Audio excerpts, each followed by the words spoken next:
성령은 오늘 네 번째 시간입니다. 거듭나게 하시는 성령님입니다. 정신분석 전문의 김혜남 작가의 책 가운데에 만일 내가 인생을 다시 산다면 이라는 책이 있습니다. 여러분이 처음부터 인생을 다시 한번 살아볼 수 있는 기회가 주어진다면 여러분은 무엇을 해보고 싶으십니까? 살아오면서 이거는 하지 않았어야 되는데 하는 그 무엇이 또 있습니까?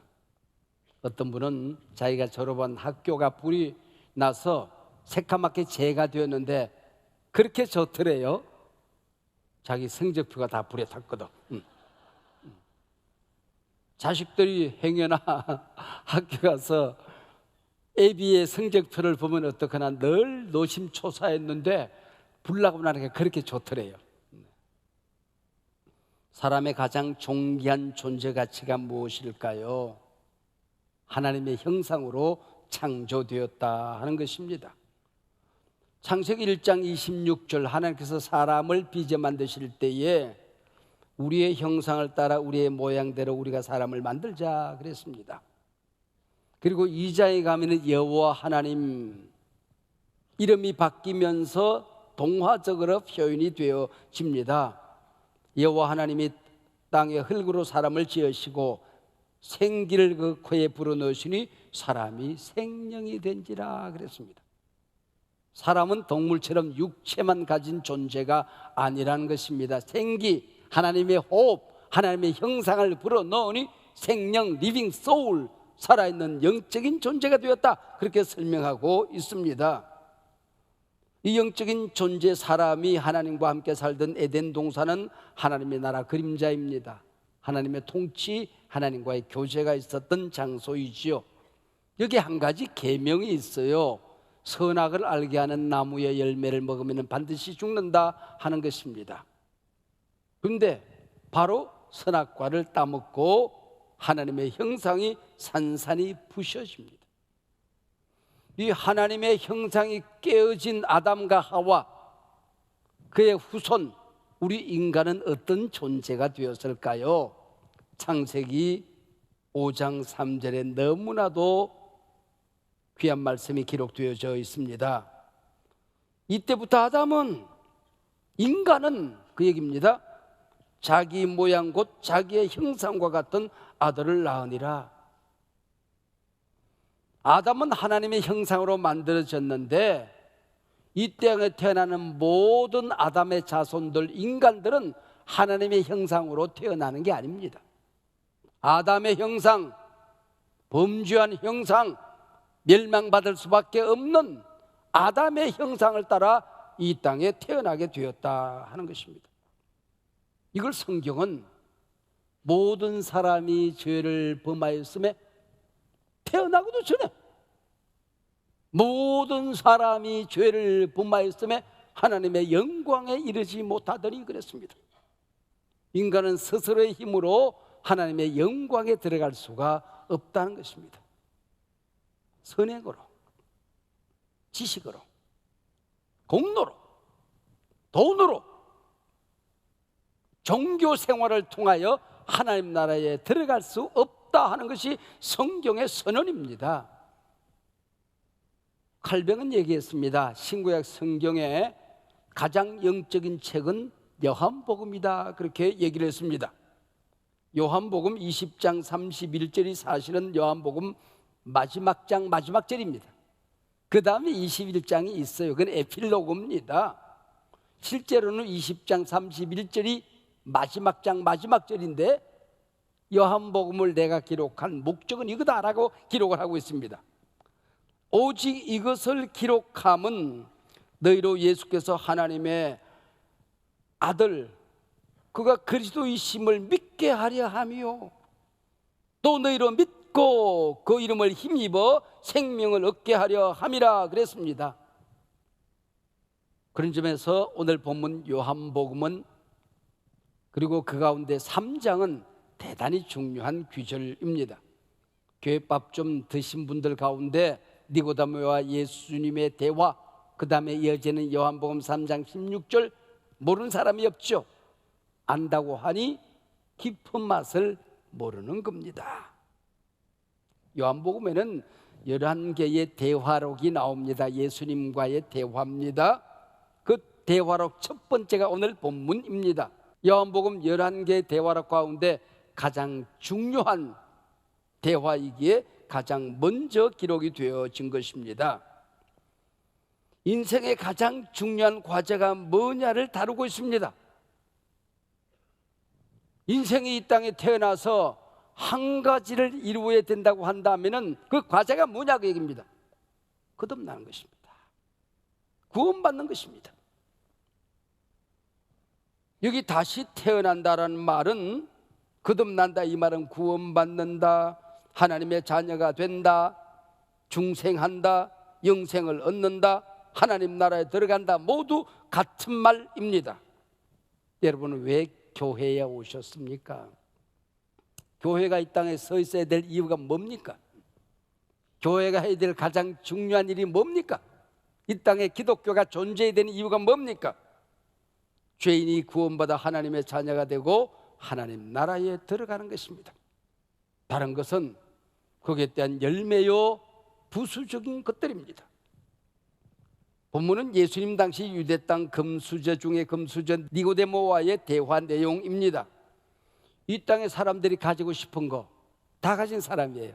대부분 판사, 사내들인 관원입니다. 엄청난 돈을 가진 부자였습니다. 종교적으로 최고의 위치에 오른 바리새인이었습니다. 긴 대화할 것도 없이 한두 마디 대화를 나눈 다음에 예수님께서 그의 중심을 깨뜨려 보십니다. 그리고 말씀하십니다. 네가 관심 가진 영생, 선한 선생, 선으로 되는 게 아니야. 율법으로 되는 게 아니야. 종교로 되는 게 아니란다. 한마디로 성령으로 거듭나지 아니하면 하나님 나라에 들어갈 수 없느니라. 본문은 말씀드린 대로 예수님과 니고데모의 대화 내용입니다. 그러면 뭐라고 그래야 돼요?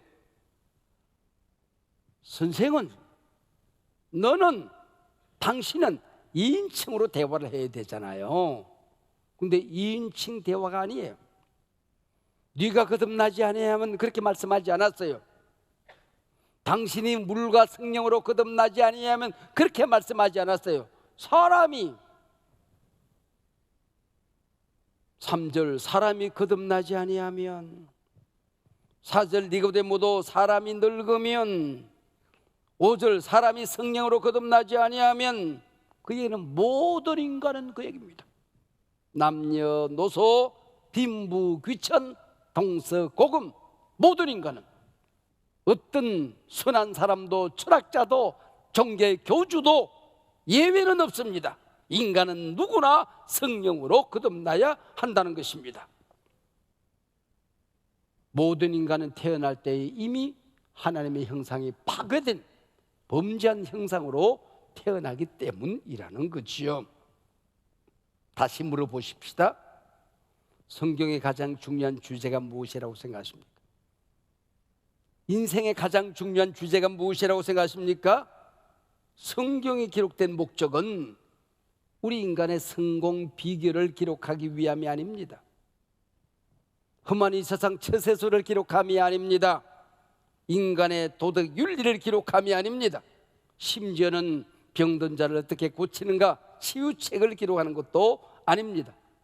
오직 성경은 너희로 예수께서 하나님의 아들 그리스도이심을 믿게 하려 하며 또 너희로 믿고 그 이름을 힘입어 영생을 얻게 하려 함이라 그랬습니다.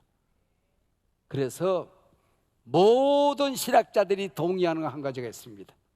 신구약 성경을 다 모아서 한 귀절로 남기라고 한다면 뭘까? 요한복음 3장 16절이라는 겁니다. 니고데모와의 대화 결론입니다. 하나님이 세상을 이처럼 사랑하사 독생자를 주셨으니 누구든지 저를 믿으면 멸망하지 않고 영생을 얻게 하려 하심이니라.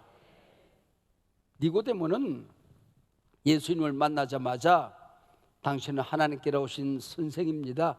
선한 선생입니다. 그래요? 그리고 뭐라 그러는 거 아니? 그 어마어마한 표적, 하나님으로부터 온 분이 아니면 불가능하지요. 그래요. 그 속에 깔려 있는 게 있거든요. 예수님께서 이것을 부셔뜨리시는 것입니다. 표적, 이적 기사가 뭔지 아느냐? 네가 구원받을 수 있다는 게 표적 중에 표적이니라. 네가 이 땅에 태어나서 경험해야 될 한 가지 기적이 있다면, 반드시 이루어야 될 이적이 있다고 한다면 예수 믿고 구원받는 것이니라. 예수 믿고 구원받는 게 가장 큰 기적이니라, 그 얘기입니다. 오늘 보면 성경은 그 인간 모든 사람이 어떻게 거듭날 수 있는가를 단도직입적으로 오직 성령으로 그래요. 거듭나는 것은 내가 똑똑해서, 심지어 내가 믿어서가 아니고 오직 성령으로입니다. 우리 주님께서 십자가 위에서 만인간의 죄를 짊어지시고 돌아가셨죠. 객관적인 구원입니다. 바로 그 죽음이 나를 위한 죽음이고, 그 피 흘림이 내 죄를 사하기 위한 피 흘림이라는 주관적인 사건으로 받아들여지도록 하는 분이 성령이라고 하는 것입니다. 오늘 요한복음 본문과 함께 읽어드린 고린도전서 12장 3절 말씀입니다. 성령으로 아니하고서는 누구든지 예수를 주시라 할 수 없느니라. 너무 귀한 말씀이죠. 성령이 아니고서는 예수를 주시라 고백할 수 있는 자는 없느니라. 역으로 말하면 성령이 오시면, 성령이 함께 하시면, 성령이 역사하시면 예수가 주님이라는 사실이 믿어집니다. 성령이 함께 하시면 하나님이 우리 아버지라는 사실이 믿어지는 것입니다. 저절로 믿어지는 것입니다. 안 믿으려고 몸부림을 해도 믿어지는 것입니다. 지옥은 가고 싶어도 못 가는 거예요. 내가 하나님을 붙든 게 아니에요. 하나님이 나를 붙들었기 때문에 이걸 하나님이 놓지를 않으시는 것입니다. 여러분 중에 그럼 내가 성령 받은 사람인가 못 받은 사람인가, 내 안에 성령이 계시는가 아니 계시는가, 독일 말로 애매모호하신 분이 계십니까? 프랑스 말로 알숑 달숑하신 분이 계세요? 여러분, 일본 말로 아리까리한 분이 계세요? 긴가 민가 하시는 분이 계십니까? 여러분 마음에 하나님이 여러분의 아버지이심을 믿으십니까? 예수님이 구세주임이 믿어지십니까? 오늘 죽어도 천국에 들어갈 것이 확신되어지십니까? 그러면 성령이 역사하신 것입니다. 믿어주시면 아멘. 오늘 본문 마지막 절 8절 본문, 바람이 임의로 불매 네가 그 소리를 들어도 어디서 와서 어디로 가는지 알지 못하나니 성령으로 난 사람도 다 그러하니라. 언제 믿었는지는 잘 모르는 분들이 많이 있어요. 그런데 내 안에 하나님이 계신데 어떡할 거야? 예수님이 왕으로 와 계신데 어떡할 거야? 성령이 역사하셔서 1000번 만번 죽인다 해도 예수님은 나의 구세주인 걸 어떡할 거냐고요. 할렐루야. 바람이 임의로 불어 나를 이미 하나님의 자녀로 삼으신 것입니다. 다시 한번 오늘 본문 5절입니다. 예수께서 대답하시되 진실로 진실로 너에게 이르노니 사람이 물과 성령으로 나지 아니하면 하나님 나라에 들어갈 수 없느니라. 성령이 오셔서 나를 다시 태어나게 하셨다는 것은 이제 이해가 되었어요. 근데 거기에 물로 거듭나지 아니하면 이 말은 또 뭐냐는 거예요. 성령이 오셨습니다. 만세전에 나를 예정하시고 나를 하나님의 자녀로 부르신 이 사건이 믿어집니다. 예수님만이 그리스도시요 하나님의 아들 되심이 저절로 믿어집니다. 하나님을 모르고 살았던 지난 날을 회개하게 되는 것입니다. 내가 너를 의롭다고 일컬었다. 자스티피케이션, 칭의가 믿어져요. 영접하는 자 곧 그름을 믿는 자는 하나님의 자녀가 되는 권세를 주셨는데, 하나님의 자녀 되는 권세가 내 안에 있어요. 분명히 내가 너희에게 영생을 주노니 내 손에서 너희를 빼앗을 자가 없느니라. 성도의 견인이 믿어져요. 부족하지만 하루하루 죄를 지으면 가슴이 아프고 성화의 삶이 시작이 되어졌어요. 오늘 죽어도 영원한 하나님 나라에서 눈을 뜨게 될 영광을 믿어요. 우리 목사님이 강의했던 웨스트민스터 신앙고백, 구원의 여정, 구원의 서정, 모든 인생 여정의 과정이 믿어진단 말이에요.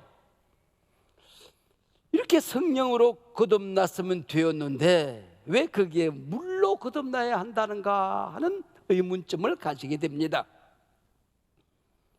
물로 다시 태어난다는 이 말씀을 천주교회나 또 천주교회 신학을 어느 정도 따른 개신교 교단들 중에서도 단언합니다. 물은 교회에서 행하는 세례를 의미한다.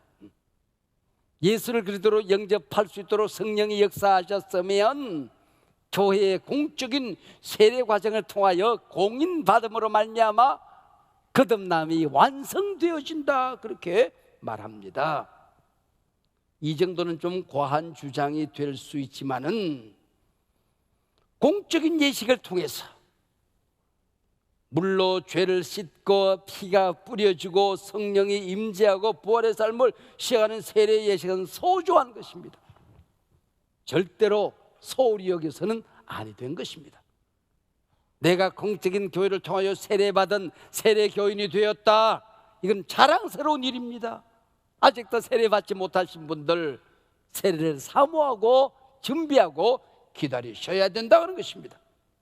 성경에서 물은 여러 가지 상징을 가지고 있습니다. 여러 가지 의미가 있어요. 하나님의 말씀을 의미합니다. 성경 곳곳에서 또 다른 성령의 역사를 의미합니다. 물은 회개하고 재씻음 받는 사건을 의미하는 것입니다. 그래서 물과 성령으로 거듭나면 성령이 오셔서 거듭남의 역사를 행하시고 교회가 공적인 예식을 통하여 당신은 구원받은 하나님의 가족이 되었습니다 선언하면 예수님이 나의 구세주 주님이신 것이 믿어지기 시작해요. 하나님이 우리 아버지임이 확신되어지기 시작하는 것입니다. 하나님 나라는 하나님이 왕 대신 우리가 영원히 함께 살 그 나라임을 믿게 되는 것입니다. 할렐루야. 지난번 섬기던 교회에 홍시성을 가진 자매 집사님이 있었어요. 어느 주일날 제가 그분의 도리를 설명했어요. 그리고 성찬 예식을 거행한 주일이었습니다. 근데 이 홍씨, 언니 홍씨가 동생 홍씨 집사님이랑 나란히 앉았다가 떡을 동그랗게 생긴 이게 전병을 나누어 드렸거든요. 전병을 나누어 드리고 다 같이 받들어서 이것은 주님의 몸입니다, 이제 다 같이 받으시겠습니다 그러는데 언니가 동생의 옆구리를 탁 치면서 먹지 마, 집에 가져가. 그리고는 성경책 속에 둘이 나란히 성경책 넣어서 그대로 읽고 포도주만 받아 먹고 갔어요. 그리고 어디로 둘이 손잡고 달려가는 거 아니? 의식 없이 병실에 누워있는 아버지에게로 달려가는 거예요. 초등학교도 들어가지 않는 어린아이 둘을 데리고 아버지 곁으로 가는 거야. 거기서 지가 성찬 예식을 거행하는 거야. 이거 그렇게 하면 안 됩니다. 목사님이 말씀하시기를 이거는 예수님의 몸이래. 아버지, 예수님의 몸이래요. 주님의 물과 피로 거듭나야 한대요. 이거 드시고 구원 받으셔야, 이거 가지고 구원 받으셔야 해요. 예수 믿으세요, 예수 믿으세요. 근데 이미 의식이 없어. 이미 식물인간이 된 거야. 식물이 된 거야. 그래서 성찬 예식을 아이들 빵을 다 쪼개가지고 아이들 먹였어요. 그리고 주스를 가지고 가서 한 잔씩 다 주었어. 이거 먹고 너희들이 구원 받아야 돼. 그리고 자기가 성찬 예식을 다 해간 거야. 근데 아버지는 꼼짝을 안 하는 거야. 받아 먹을 수가 있나? 아버지 이거 먹어야 돼. 식물인간이 어떻게 먹습니까? 안타까우니까 제 방으로 달려왔어요. 오자마자 무릎을 꿇고 제 다리를 붙들고 목사님 살려주세요. 큰일 난 줄 알았죠.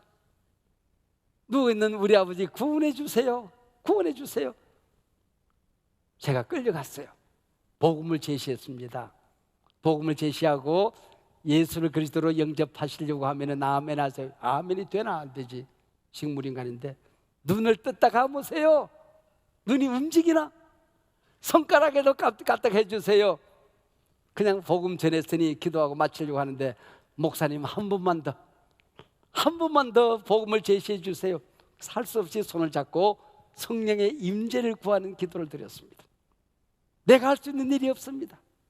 성령이 오셔서 역사해 주셔야 되겠습니다. 그리고 기도하고 다시 복음을 제시해서 또 요청합니다.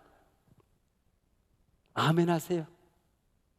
믿어지시면은 눈을 떴다가 감으세요. 손가락이라도 까딱 하세요. 아니면 몸의 어떤 부분이라도 당신이 예수를 영접하고 오늘 하나님 나라 갈 수 있다는 믿음을 고백하세요. 그랬더니 엄지발가락이 아멘 그러더라고. 그랬더니 언니 형씨가 좋아가지고 우리 아버지 발가락으로 아멘 했다고. 발가락으로 아멘 했다고. 그래가지고 제가 그 교회를 떠날 때까지 이 얘기는 전설이 되었어요. 발가락으로 아멘한 홍집사 아버지. 그걸 보면서 제가 몇 가지 생각이 주마등처럼 쫙 지나가더라고요. 진작 복음을 전하지. 진작 전하지. 식물인간이 된 다음에야 모든 인간은 오늘의 인생의 마지막 날이 될 수 있는 것을 진작 전하지. 두 번째는 그 열정이 너무 고마운 거야. 그래, 그렇게라도 해야지. 그렇게라도 복음을 전해야지. 그게 믿음이지. 그게 자식이지. 내 아버지, 내 어머니, 내 가족, 내 자식, 내 남편, 내 아내 죽어도 지옥은 못 보내. 이 정도 믿음은 있어야지. 이 정도 열정은 있어야지. 그 생각이 드는 거야. 그러면서 내 마음속에 성령이 역사하시면 발가락 움직인 거 아멘이다. 아멘이다. 저 딸이 저렇게 좋아하는 거 보니 나도 믿음이 오더라고요. 여러분, 오늘 예수를 그리스도로 영접하신 것을 감사하시길 바랍니다. 아직도 믿음이 확실치 않으신 분, 여러분이 성령이 오셔서 인을 치시고 하나님의 자녀 삼으시는 이 시간 되시기를 바랍니다. 여러분들을 구원으로 초청합니다. 볼지어다 문 밖에 서서 문을 두드려노니 누구든지 내 음성을 듣고 문을 열면 내가 너희에게 들어가겠다. 이 시간 들어가겠다. 영원히 너는 나를 통하여 먹고 마시고 하나님 나라에서 눈을 뜨게 될 것이다. 우리 주님이 초청하십니다. 마음의 문을 여시기를 바랍니다. 이 시간에 성령이 임하신 것을 믿으시기를 바랍니다. 여러분이 예수 믿은 것이 우리 힘이 아니고 종교 생활이 아니고 도덕 윤리가 아니고 내 공로가 아니고 성령의 역사였음을 감사하시길 바랍니다.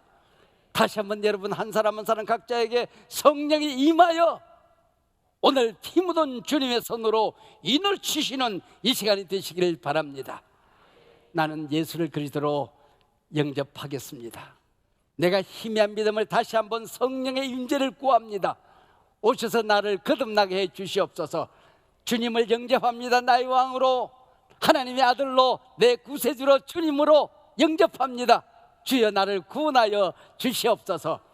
이 시간에 주님을 영접하기를 원하시는 분, 다시 한번 마음속에 성령으로 충만하기를 원하시는 분, 여러분들 하나님만 의식하시고 자리에 일어나시길 바랍니다. 여러분 누군가 가족이 일어나면, 곁에 사람이 일어나면 그분을 중보기도로 돕기 위해서 함께 일어나 중보기도해 주시길 바랍니다. 이 시간에 여러분들 두 손 높이 들고 예수님을 영접하는 기도를 하게 될 것입니다. 이 시간에 주님을 모셔드리시길 바랍니다. 성령이 오시옵소서. 피 묻은 손으로 여러분의 심장을 두드리는 그 소리를, 귀를 막지 마시기를 바랍니다. 마음을 완고하게 하지 마시기를 바랍니다. 오늘이 내 인생의 마지막 날이라고 할지라도 나는 하나님 나라에서 눈을 뜨게 될 줄로 믿습니다. 믿음으로 고백하시길 바랍니다. 이 시간에 영접하기 위해 두 손을 높이 드시고 저를 따라하시기 바랍니다. 하나님 아버지, 내 마음의 문을 엽니다. 내 마음 중심에 성령이여 오시옵소서. 예수님 오시옵소서. 예수님은 나의 왕이십니다. 예수님은 나의 주님이십니다. 예수님만이 그리스도이십니다. 예수님만이 나의 구세주이십니다. 영원히 함께하여 주시옵소서. 천국에서 눈을 뜨게 될 줄로 믿습니다. 하나님 아버지의 자녀가 되었습니다. 천국의 자녀가 되었습니다. 하나님 감사합니다. 성령으로 인을 쳐 나를 의롭다 일컬어 주시니 주여 감사합니다. 감사합니다. 박수하겠습니다. 할렐루야.